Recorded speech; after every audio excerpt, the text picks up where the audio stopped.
co-host. Yes. Howdy, everybody. We're just gonna give everyone a few seconds to jump on in here. Thanks for joining us today.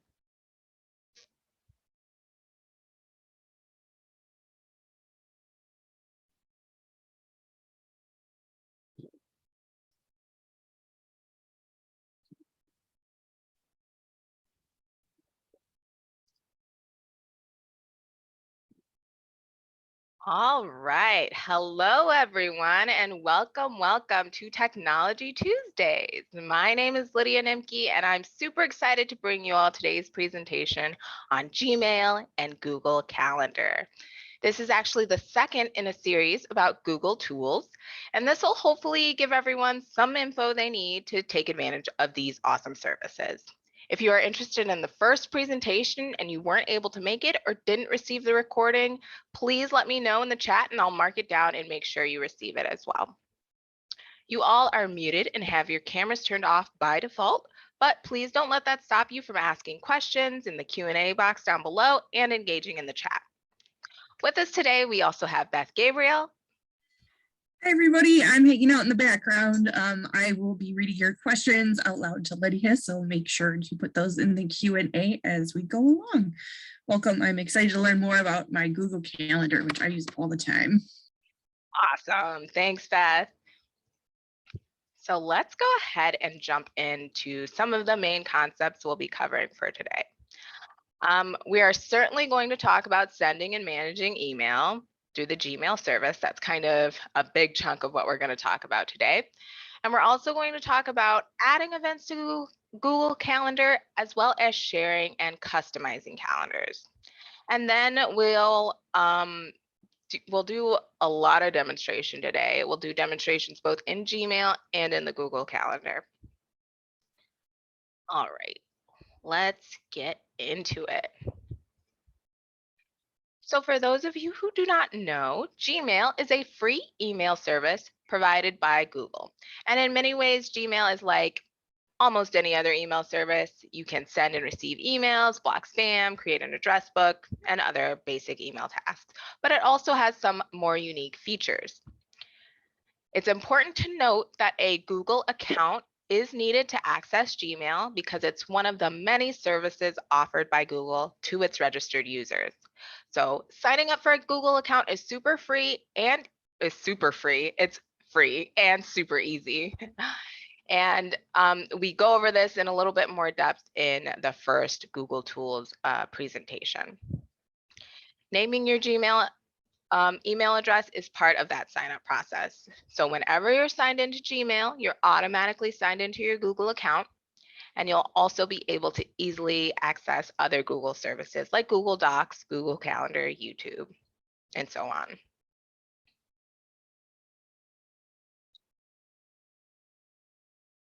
So for some of those features that Google does really, really well, Gmail offers automatic email filtering and categorization. So it automatically will sort your email into a variety of categories, but it defaults to sorting them into your primary folder, social, and promotions. And I'll show you an example of that coming up soon. It also gives you summary cards above your email showing things like package tracking or travel updates, which, you know, is great if you're planning a trip and you're getting your flight confirmations and hotel confirmations in. It separates that information so it's easy for you to access it. You can also use emails to create events in your calendar. And then there are assistive writing suggestions, which some people love and some people hate, but Gmail is trying to save you time by suggesting things you're likely to write. It also offers intelligent search suggestions. So again, trying to save you time by, you know, knowing what you search, knowing what you're likely to search, and suggesting that to you. And finally, there is a conversation view, which is kind of unique. An email conversation is when two people or a group of people are sending emails back and forth. Gmail groups these together to help keep your inbox more organized. So we'll see some examples of all of this going forward today. So here we are in my Gmail inbox. This is just a screenshot of one of my Gmail accounts. So like I mentioned on the previous slide, you have that automatic categorization. So primary emails, social, those are things like from your social media or from, you see I have Goodreads and Nextdoor up there. And then you have your promotions category, things that might have to do with shopping or coupons, things like that. They're kind of automatically categorized for you. I really like that because it keeps the things that are more important to me on this main page.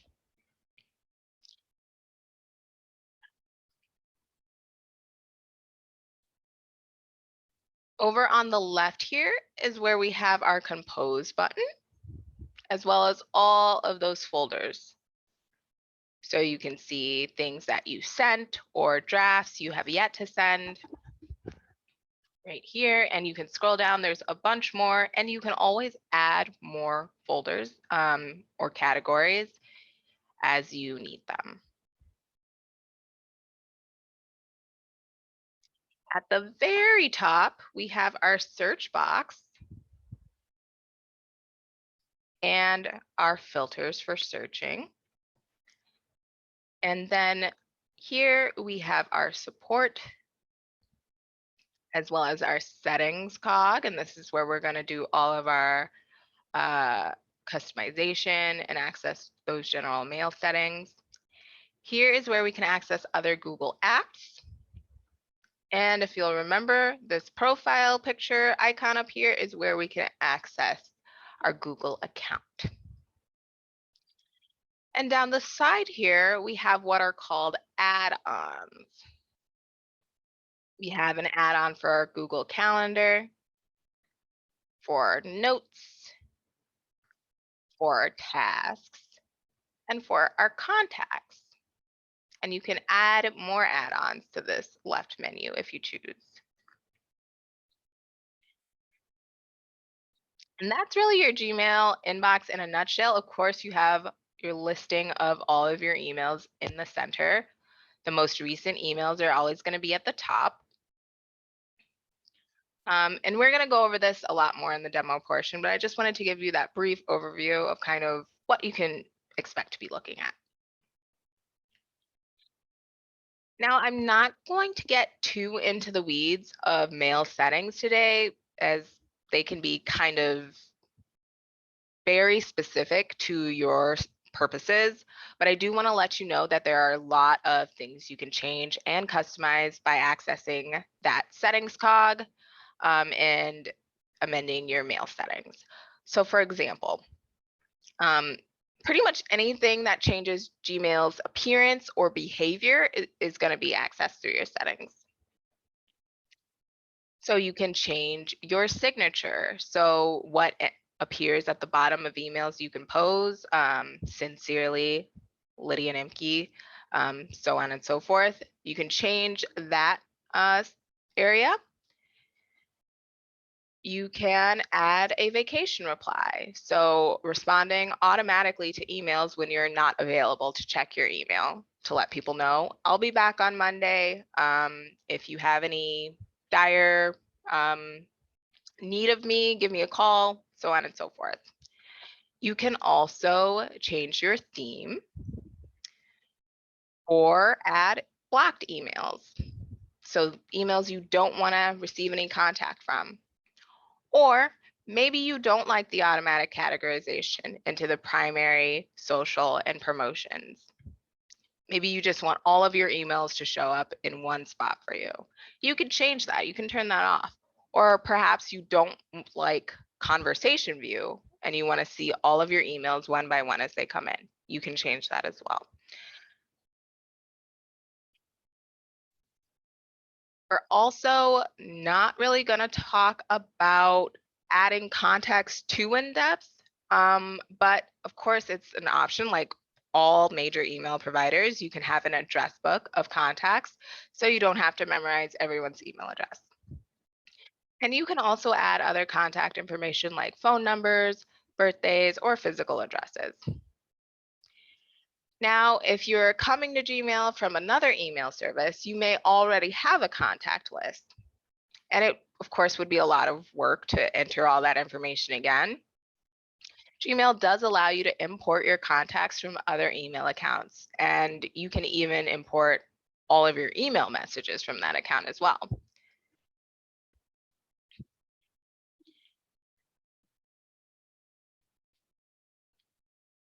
So let's move on to talking about the bread and butter of Gmail, which is the emails, of course. We're going to talk about reading email, composing email, and replying to emails. So by default, any email you receive will go into your inbox. You'll be able to tell which emails are unread because they'll be in bold. And you can also see the name of the sender, the subject of the email, and the first few words of the email body. That means that even before you open an email, you can tell quite a few things about it. Once you click to open an email, you're going to see quite a lot of information. So for example, here we have the subject of this email up at the top here. We have who this email is from and the date it was sent, date and time. And from this little paperclip here, we can see that there is an attachment, and we can also see that down here as well. And then we'll see the body of the email. So when you're receiving emails with attachments, generally you'll need to download the attachment to view it. However, most of the most common file types, so your PDFs or Word documents, images, those can be viewed kind of like a preview within the browser window. And you can fully read the document. You don't have to download anything. But if you end up wanting to save it to your computer or send it on to someone else, you can hover over this thumbnail image you'll see, and a download icon will appear. We'll also definitely be showing that. You should only open an attachment if it's from a trusted source. Some attachments can contain viruses, so if you don't recognize the sender or if you don't know why someone is sending you an attachment, it is safest not to open it. And that's my little disclaimer about opening attachments you're not expecting.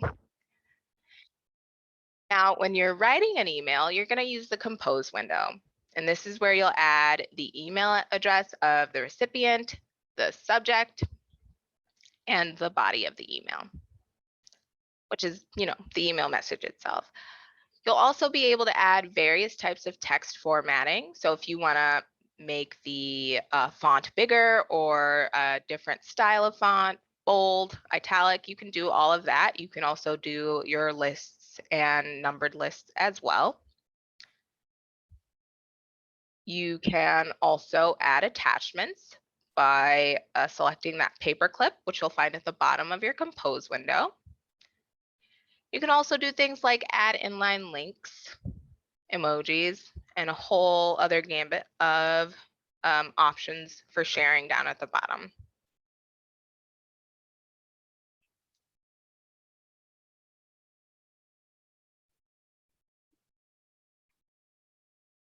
Okay.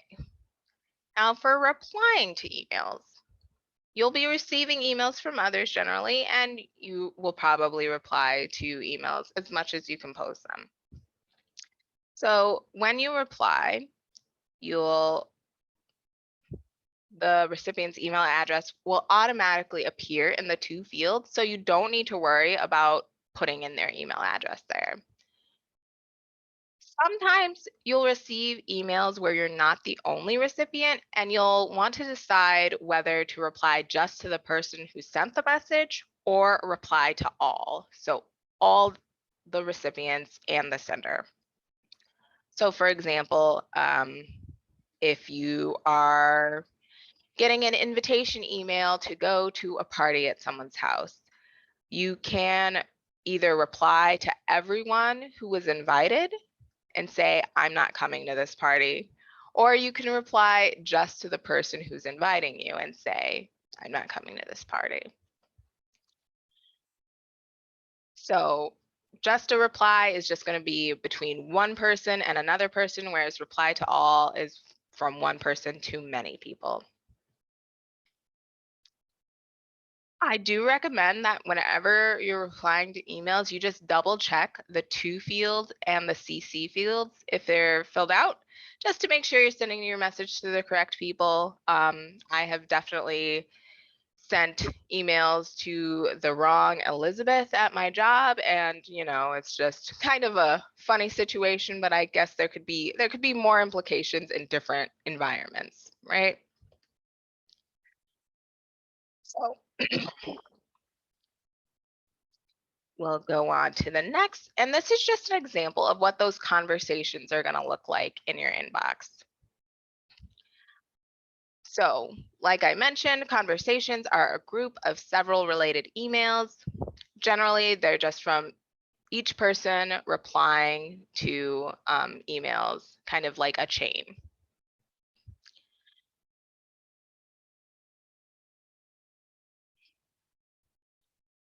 You can tell a message is a conversation because of this little number that you'll see next to the to line.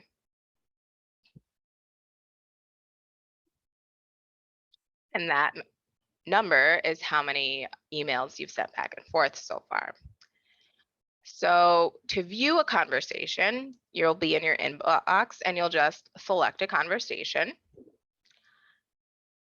All of the messages in that conversation will appear, and Google has started minimizing even further some of the ones in the middle. So it'll show you the earliest message and the latest message. You can click on any of these messages to expand them, or you can click on this number to expand the two messages that aren't there. Like so. And that is kind of what a conversation consists of. It's important to note that when you delete a message, like if I was to delete this email, I would be deleting the entire conversation.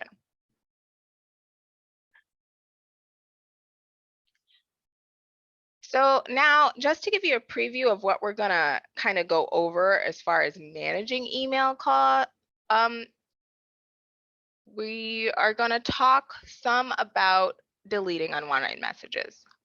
I'm not great at doing this. I tend to just let them pile up, but it's very easy to delete a message once you're done reading it, or once you're done acting on whatever you need to do for the email.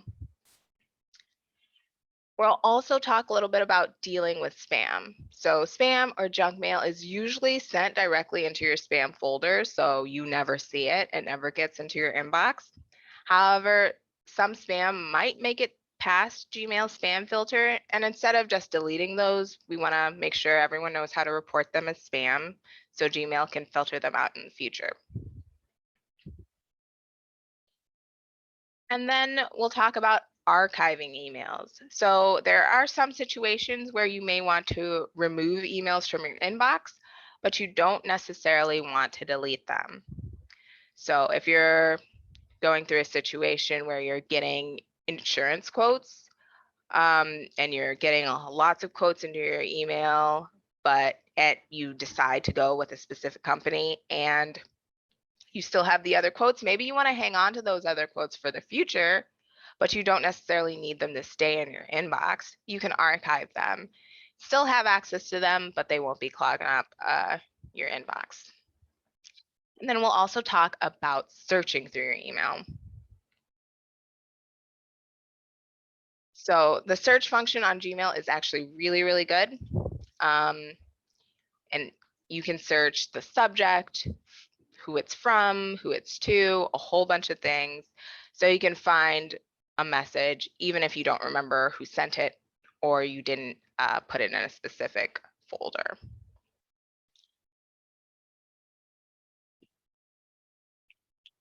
And so for mobile devices, you have options when it comes to using Gmail on your mobile device. You can use the native email app that comes on your smartphone, usually called Mail or something similar. And you'll just have to log in to your Gmail account through it, or you can use the official Gmail mobile app. The app really looks and feels similar to the web version, and it has some of the custom Gmail features. But either or is fine. If you are a person who has multiple email accounts from different companies, so you have a Outlook for work and a Gmail for a personal thing and a Yahoo or Hotmail, it might be worth just using the native email app so you can have all of those in one place, or you might want the individual apps for each. Either way is fine. Just wanted to let you know the options. Now we are gonna move on to the demo. If there are no questions, I'll get set up. I don't currently see any questions, so I think you can go ahead and get set up. Sweet, thanks, Beth. No problem.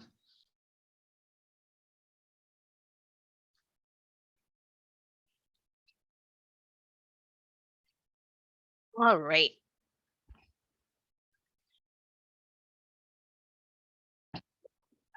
So here we are on a new tab screen of Google Chrome.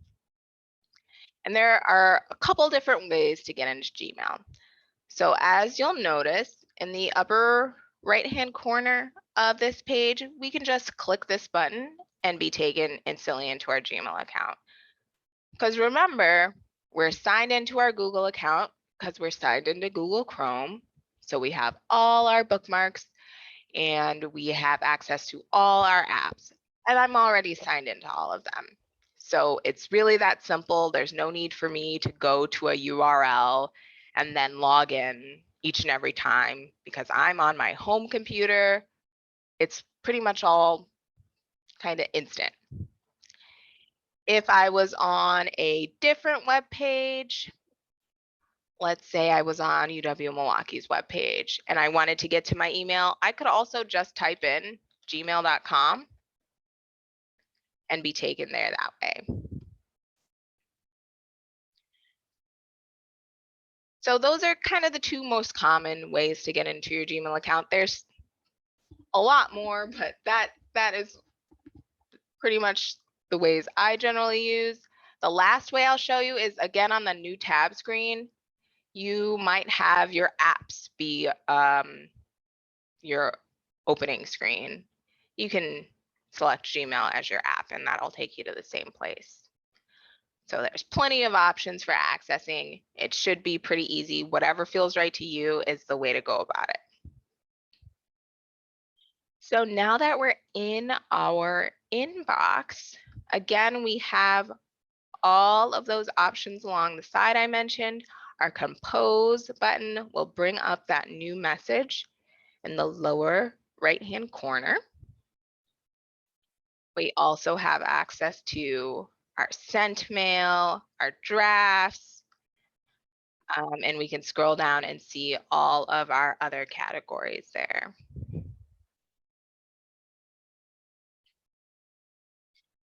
The search box is great because you can enter who the email is from. And you see it gives you all these additional options. And if we want to see it has an attachment, that is very useful. I find that one particularly useful. Or we can use this filter icon here to look at the different options. for creating a search filter. We could even narrow it down to when we think the email was sent.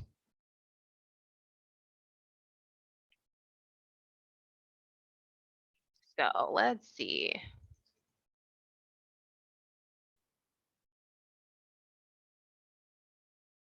Okay. All right.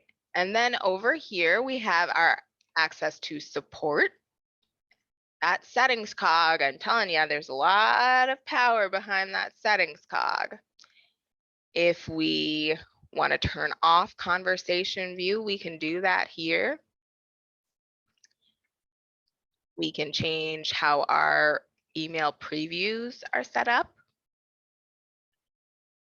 or change the theme. And that's just the quick settings menu. If we really want to get into it, there are all these settings we can mess with.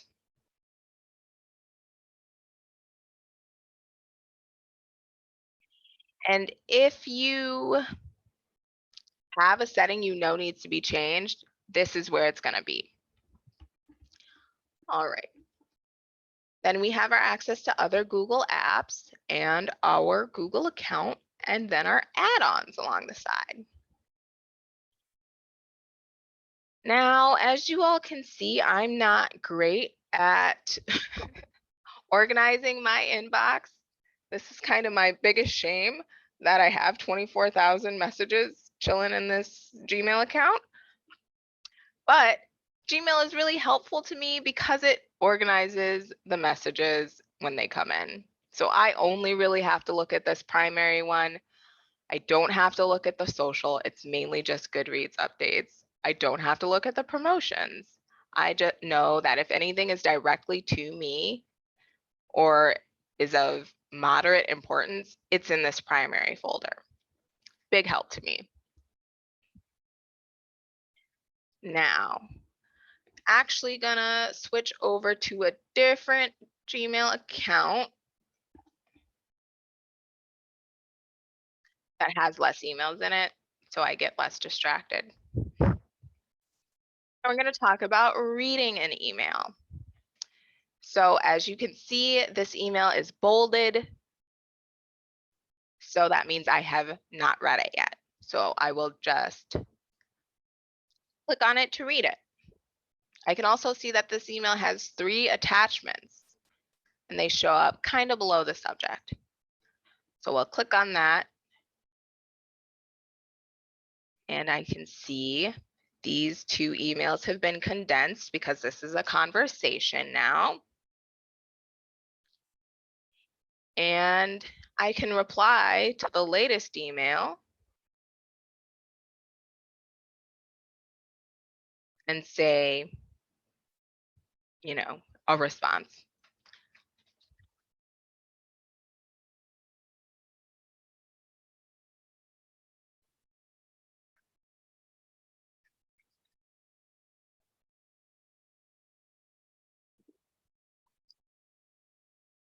All right.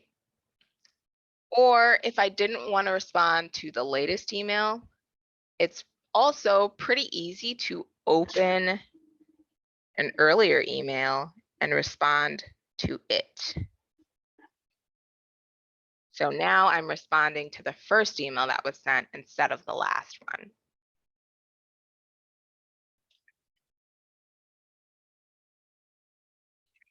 And now this is a great example of the assistive writing. Google suggests things for you to write and you just accept them by hitting tab. So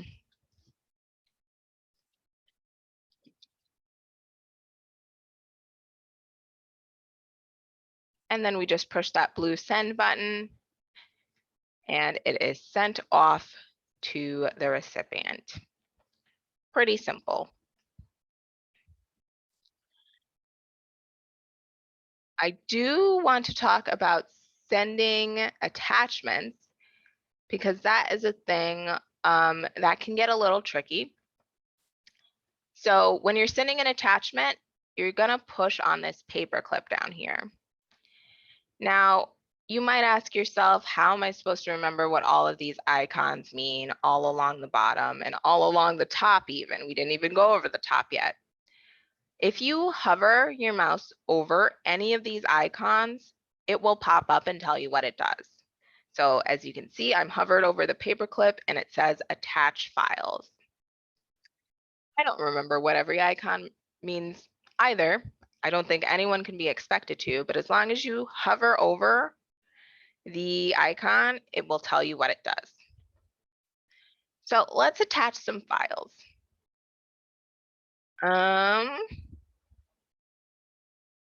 I'm going to just attach this file. And it's pretty simple. You can attach photos, spreadsheets, documents, PDFs, videos. The only issue that may come into play here is if your file is quite large. So if I were to upload one of these videos, let's see. I'm going to get a message that says something like this. Large files have to be shared with Google Drive. That means it's just too large to be sent with an email. I want to go use another method to get it to the other person. But most of your everyday files are okay to send, and you can send them like so.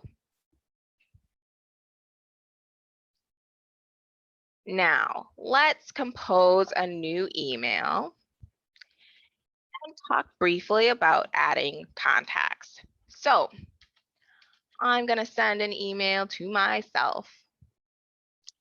And right now, I don't think I am a contact. So once I enter in my email address, I can click and bring up this little card here. And this is where I could go to add to a contact. And that way I won't need to remember lcnimke@milwaukee.gov. I'll just need to remember I'm emailing Lydia. So I can add it to contacts, and that is just how simple it is. From here, I can go in and edit the contact if I want to. If I want to put in the phone number or details about her birth date, stuff like this, I can do that, but I don't have to. That is really as simple as it is to adding a contact. And from there, every time I email Lydia, I can just type Lydia and that contact will come up.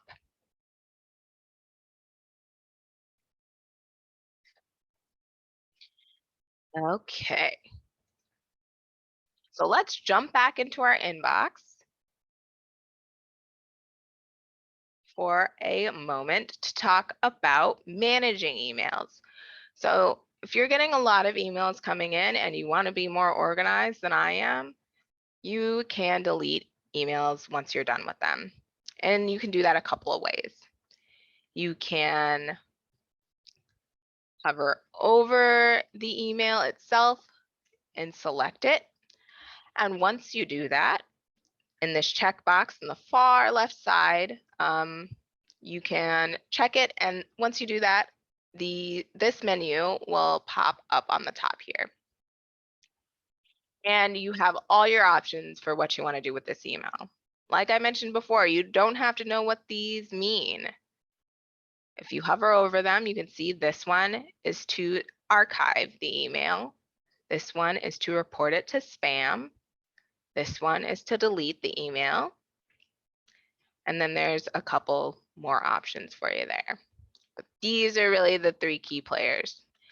And delete is kind of easy. It looks like a trash can, so you can just think of that as balling up the letter and throwing it in the trash.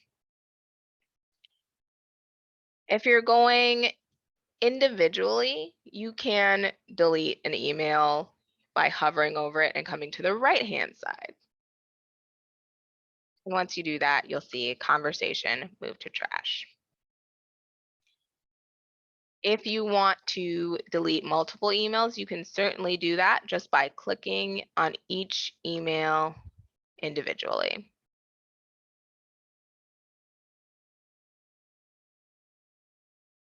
and sending those to trash. And now we can see 4 conversations have been moved to trash. Now at the top under the search bar, you'll see another checkbox. If you select that, you're selecting every conversation on this front page, so 50 conversations. You can also see that this has populated right up here. You can select all 1,700 conversations in the primary folder. And we could delete all of these or archive all of these. We can't report them all as spam, I don't believe, because, that wouldn't make sense. But we can delete them all or archive them all. And that's a really quick and simple way to kind of manage your email a little bit. Did want to show that summary card, which is one of my favorite things that Gmail does. Let's see. I think I have an example here for you. So this is what the summary card will look like. This is a flight confirmation. And it pulled this information out from the email I received from American Airlines. So I have this information in a really concise manner that I can share with the people who are taking us to the airport or the people who are watching my dog. And I just think this is such a cool feature. So I wanted to make sure to show you all that. Now, are there any questions I can kind of answer for you while we're still talking about Gmail? So let's see. Someone would like to know if you could demonstrate how to send multiple Pinterest idea attachments to someone. Okay.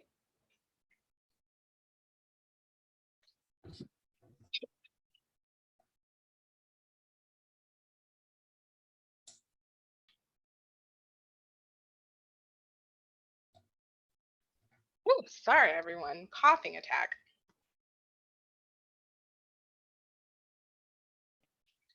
Okay, so you'd like to see how to send multiple like pictures or things directly from Pinterest?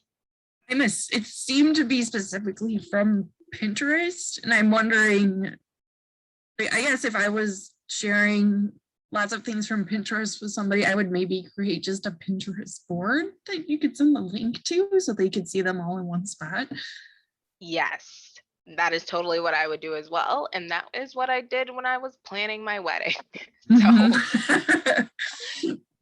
yeah. Feel free if you'd like to clarify or ask a follow-up, A. Charleston, to your question, if you would like more. That one.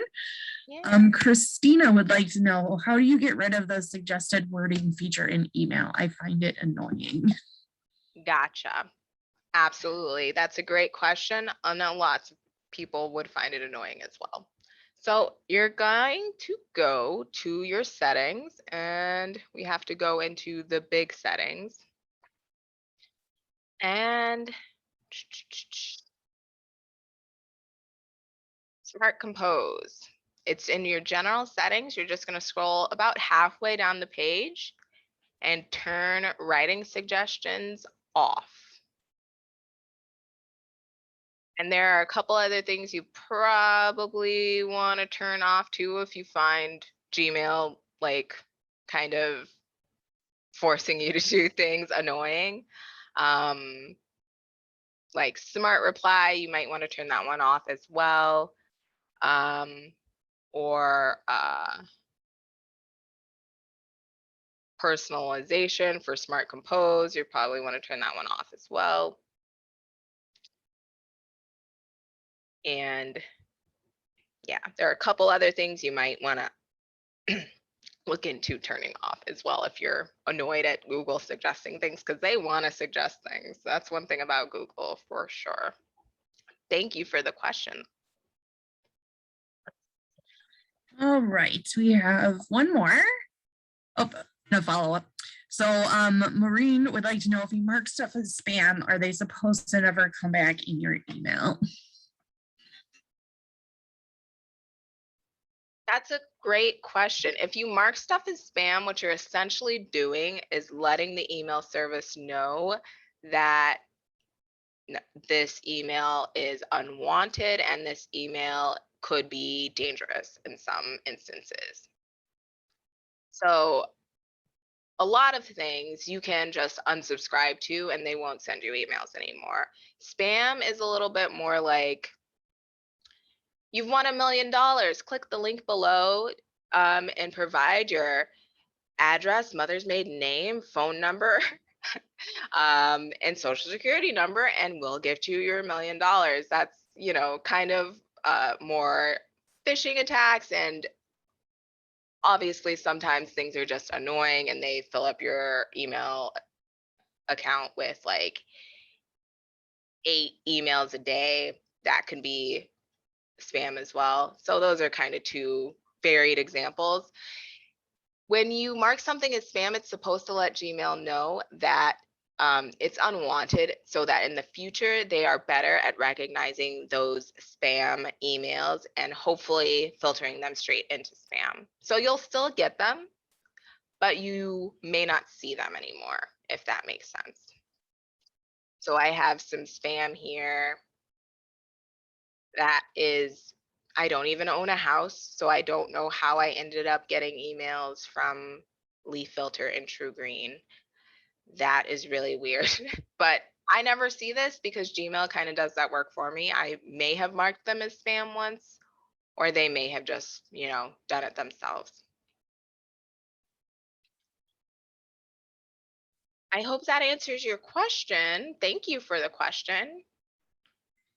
Awesome. And then just a quick follow-up on the Pinterest question. They were wondering, how would you just send a couple ideas that are on different boards to someone in an email? So not necessarily wanting a whole board. Gotcha. Just like, oh, I like this recipe and I like these shoes. Something like that, I think. Gotcha. So that is from A. Charleston. A. Charleston, if you want to hang out a little bit after the end, I can definitely show you how to do that, because that comes from the Pinterest side of things.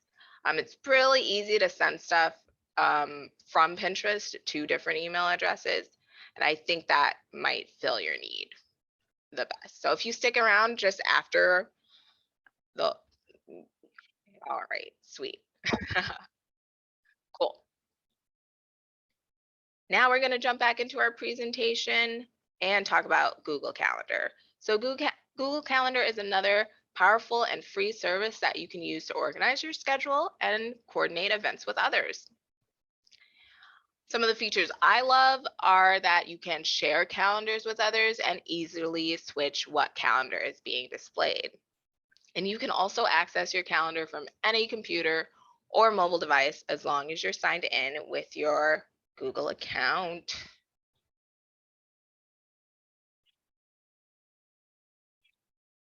So, as with all of the Google services we'll talk about today, you'll need to be signed into your Google account to access Google Calendar. Google Calendar is really similar to Gmail in that you can use the default calendar app on your phone, or you can download the Google Calendar app itself.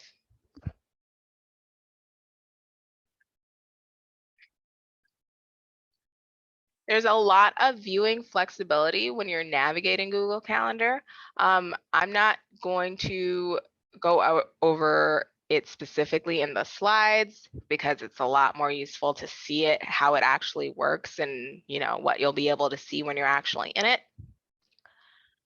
But there are, again, several different ways to navigate to Google Calendar, and we'll go over a couple of them in the demo portion. So our basics, it should feel a lot like Gmail to you. We have our create button for creating new events. We have our different calendars along the side here. We have options to toggle between the dates and to change the view. We have the support and the settings cog as well.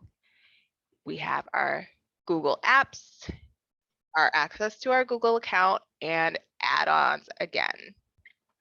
So it should feel really similar to you. Google has a really consistent design kind of across their products.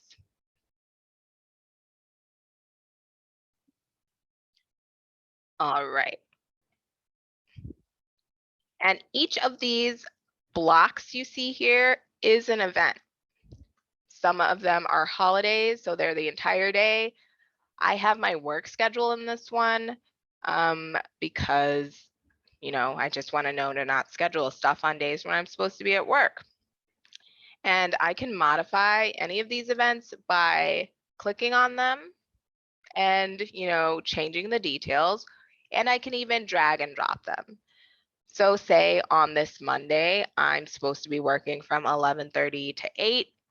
If I just drag this block of work time, this 8-hour block up, I can start at 10 and end at 6:30 if that's what I want to do.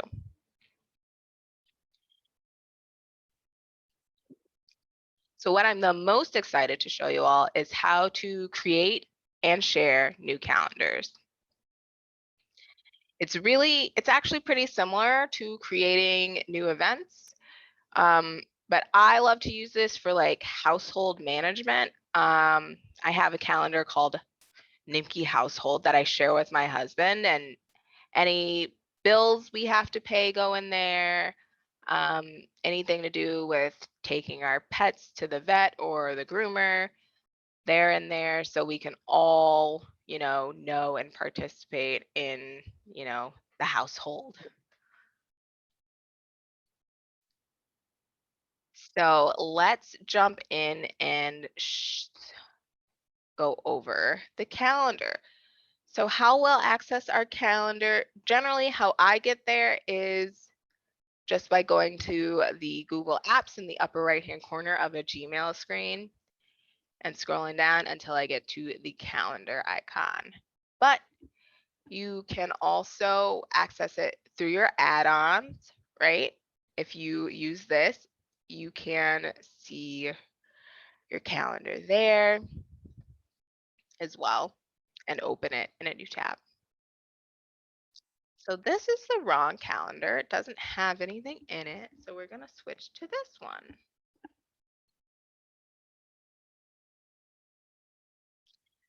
Now we're looking at a month view of my calendar. So we can move things around just by dragging them into a new location. And that is very helpful. Evan's birthday is actually on the 7th, so we should change that.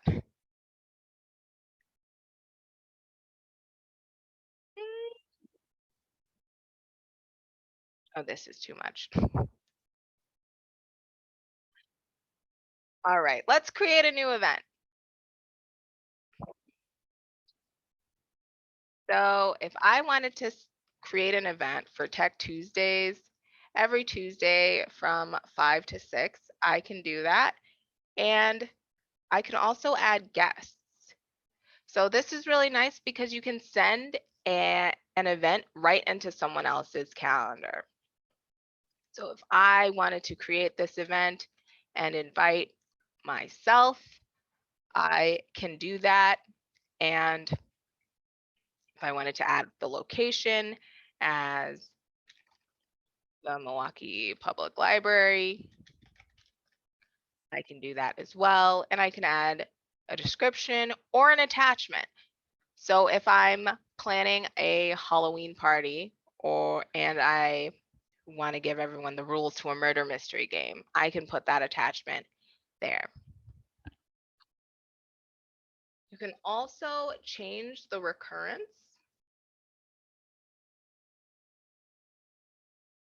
by clicking on the date and selecting what sort of recurrence you'd like to be, monthly, weekly, and so on.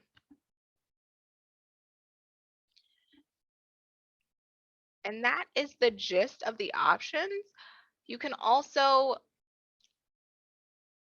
select an event color, which is nice if you want something to be red, um, so you can see it at a glance that you are busy that day. And not every event you have means that you are busy. So it's nice to be able to say, I have to remember to, you know, pay our phone bills, but that's not necessarily something I have to put in as a, I'm busy. I can't do anything else. I have to pay the phone bill. All right. And then we have our reminders. Reminders are great. You can get them by email or as a pop up on your phone, and you can say when they come in. I usually like to get all my reminders a day before and then like an hour before. And you can have a lot more notifications if you choose. You can go to the more options down below to just see, more things you can customize with the event, or you can just push save. And it's going to ask me, would you like to send invitation emails to Google Calendar guests? I'll say go ahead and send them because I want this to show up on the guest calendar as well. And that's done.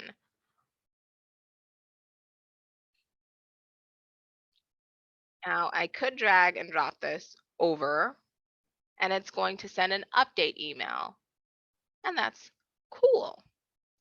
So it kind of takes a lot of the guess, guesswork out of event planning because everyone already knows I just moved this event from Tuesday to Wednesday.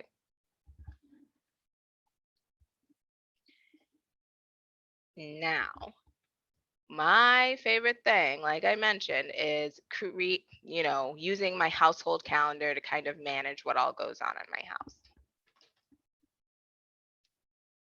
And to do that, in the left-hand side over here, we're just going to go under other calendars, that plus sign there, and we're going to go create new calendar.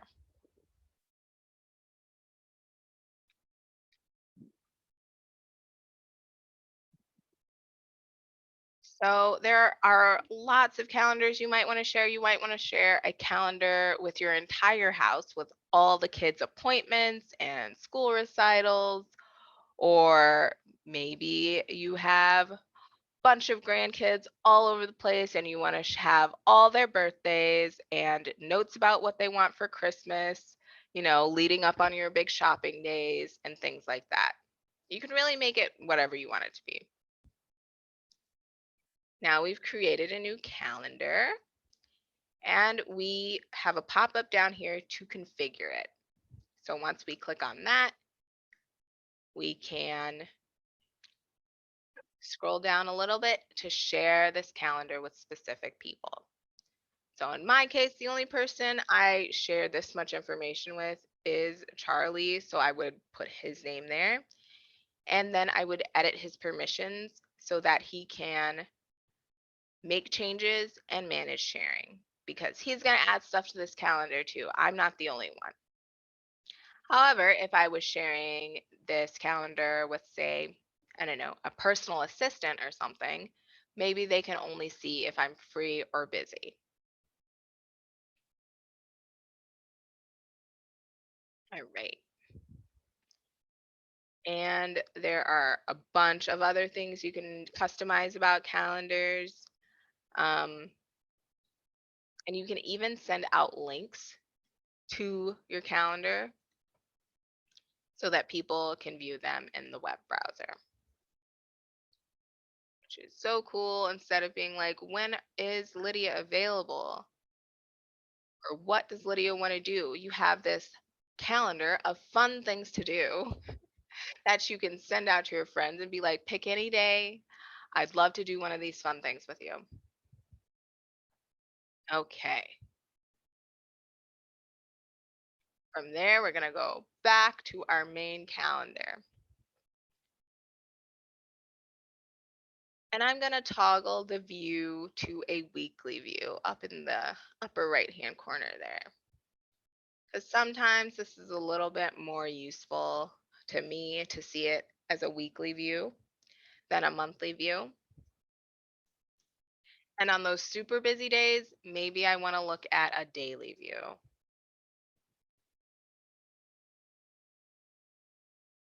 All right. And I think that's pretty much it. Google Calendar is one of the simpler calendar tools, I think.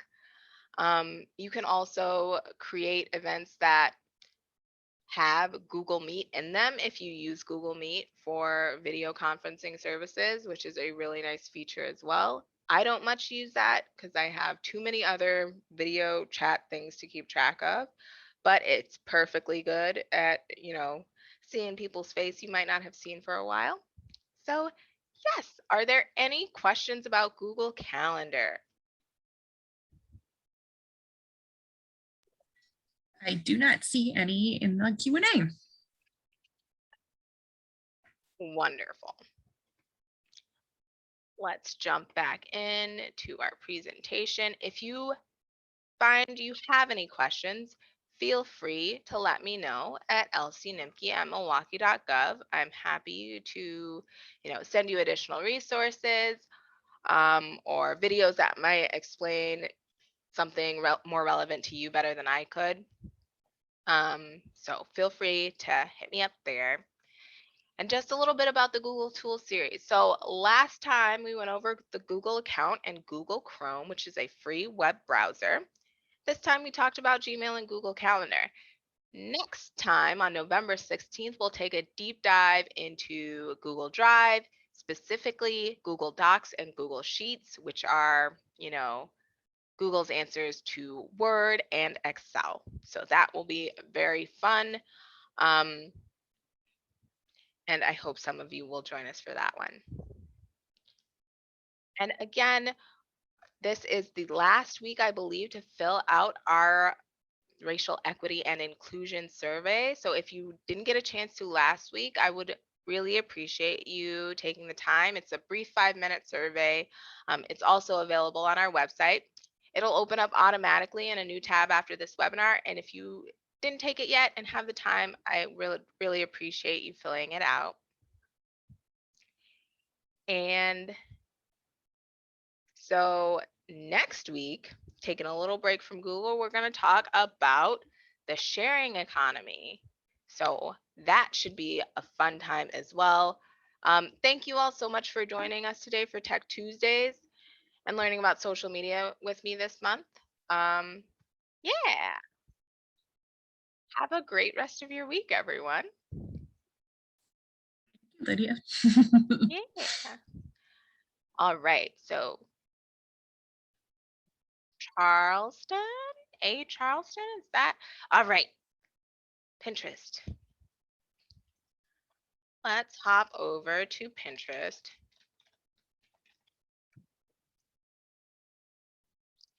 Ooh, I'm not logged in. Just gonna log in with my Google account quick.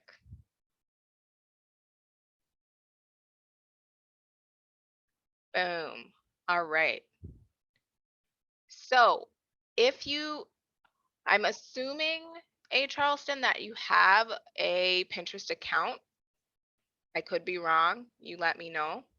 The easiest way to send things is you will see a share button on whatever individual pin you want to see. And that share button should look something like this. And it gives you options for sending that individual pin. Yes, awesome, you have an account. Gives you options for sending that individual pin. Now, you can either email it directly through Pinterest, so enter the email address each time, and that might get a little tedious.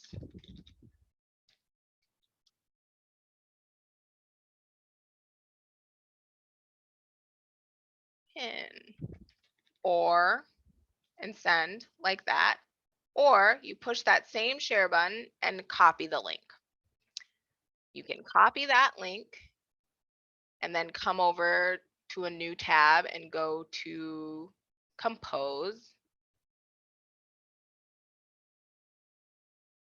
and put a list of links to different pins on Pinterest. So if you are saving a bunch of, book displays, I use Pinterest for a lot, or programming ideas, and I'm sending them all to someone, I could send her a long email full of links to Pinterest that she could click on whenever, instead of sending them all individually. Now, if the person is on Pinterest, you can send them directly to their Pinterest account. So if I wanted to send these nails, for example, to Hannah here, I could just send them to her directly like that. And then, she has it in her Pinterest account to view also whenever she wants. So it kind of depends how you want to go about it. If the person you are sending them to doesn't have Pinterest, it may be easier for you to just copy the link and send them a big, list of Pinterest things they might want to look at. I hope that answers your question.